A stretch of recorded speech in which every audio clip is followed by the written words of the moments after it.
Hi everyone, our topic for today is social literacy. So let's talk about social literacy.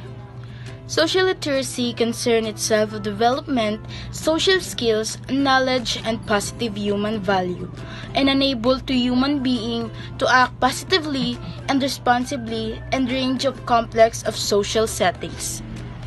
It is knowledge to how behave and treat other people and a way to morally upright, just, and equitable, with a view of promoting positive and productive relations that are free from unfair prejudice, hate, and discrimination. Now let's understand the descriptions given to social literacy by being morally upright. Morally upright refers to thoughts, speech, actions, and motivations that adhere to a standard of right or wrong. Just refers to speech, actions, and behaviors that are in line with a fixed standard of justice, a system that promotes and rewards good and at the same time punishes wrongdoing. The last is equitable. Equitable are the speech, actions, behaviors, and decisions that treat others fairly regardless of background or circumstances. Equity seeks the good of others and labor to find means by which everyone gets what they need. This should not be confused with equal, which connotes a fixed standard of treatment for all people or everyone get the same thing in the same amount. Types of social skills. These are several types of social skills that children, even adults, must master to be adept. These range to ability to initiate, maintain, and into conversation, to reading social signals, to more complex skills such as solving problems and resolving conflict. These skills include greeting, initiating conversation, understanding the listener, empathizing, reading social cues, previewing or planning, problem solving, and apologizing. The first step in social interaction is greeting someone. Greeting others is done not only words like hi or hello, how are you, but with facial expression, tone of voice, and gesture, such as nod or wave. Initiating conversation.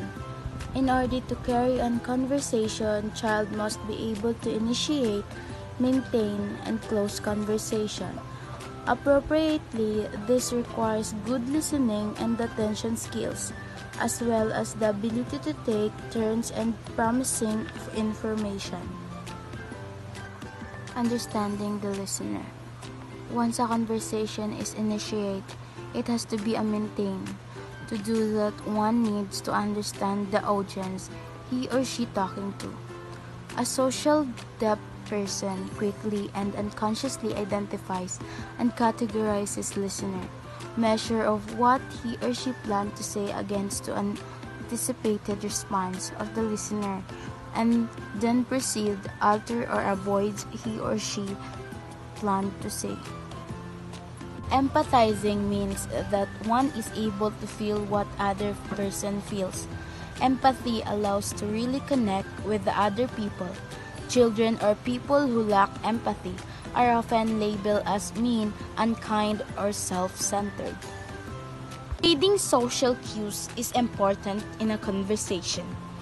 Cues are the hints and signals that guide us to the next thing to say or do. Social cues can be verbal or non-verbal. Verbal cues are the word that other person is saying. Non-verbal cues, on the other hand, are the body movements, body orientations, nuances of the voice, facial expressions, details of dress, choice, and movement of the object that communicate. Simply put, non-verbal cues include all the ways you present and express yourself apart from the actual word you speak.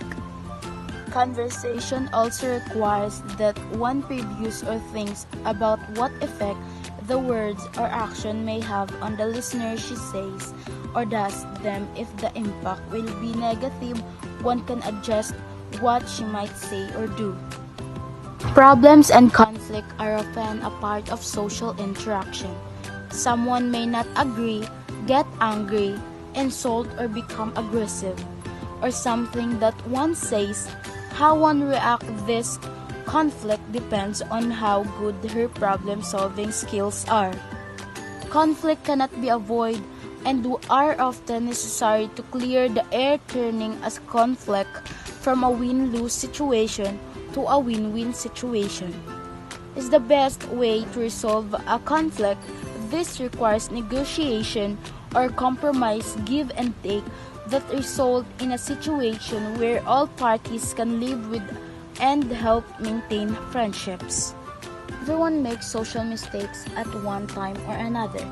A person with good social skills is confident enough to make a sincere apology for his or her error. Apologizing is a courageous act and is the quickest, easiest way to correct a social blunder. It is a sign of humble, mature character when one commits mistakes.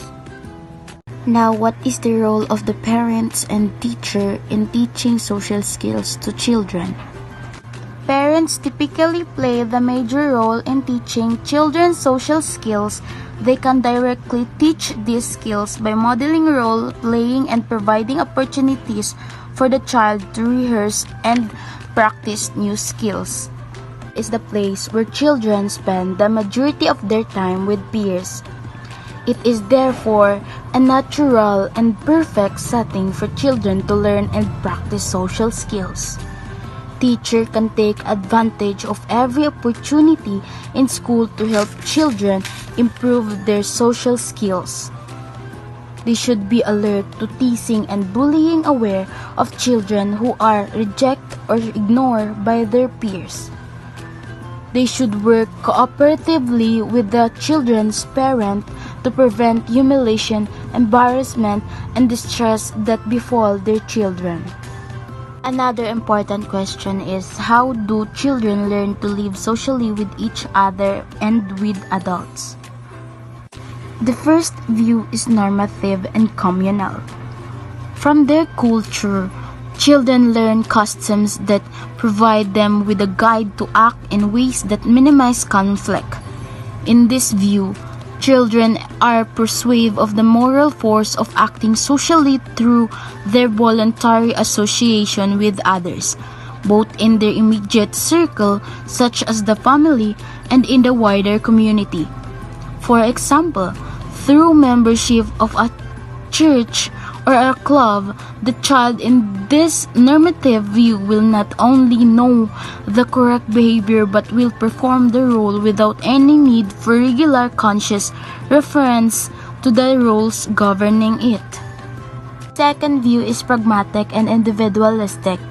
The social order of children is created by explicit and implicit agreements, entered into by seeking individuals to avert the worst consequences of their selfish instincts. In this view, social order is dependent on sanction and formal agreements. Rules are obeyed because they confer personal advantages on a person. Teaching social literacy in school is not easy.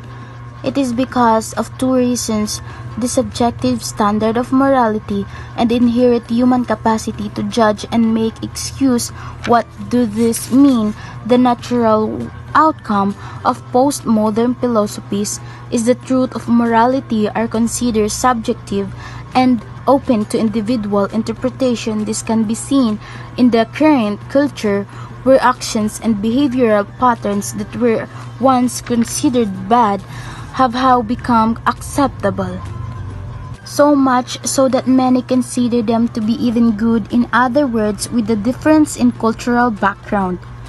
In orientation, it is really difficult to impose a fixed moral standard, since an acceptable behavior to a certain group of people may not be true to all the other groups.